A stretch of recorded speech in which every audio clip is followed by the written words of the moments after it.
Baliq u suvda yashashlik uchun yaratilgan. Baliq faqat suvda orom oladi. Chunki fitrati shunaqa. Baliqni suvdan chiqaring, akvariumdan chiqarib, qimmatbaho shoyi yostiq ustiga qo'yib qo'ying.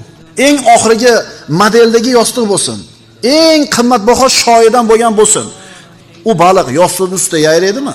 O'ladi. O'ladi. Shuning uchun insonning nafsi qachon orom oladi? Robbisi yaratgan manhajda turganida.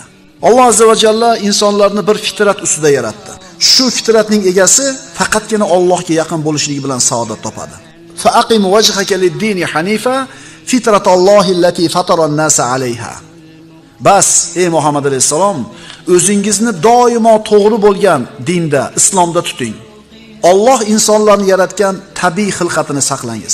Insonning yaratilgan tabiiy xilqati Allohning manhajida turish. Baliq faqatgina suvda orom olganida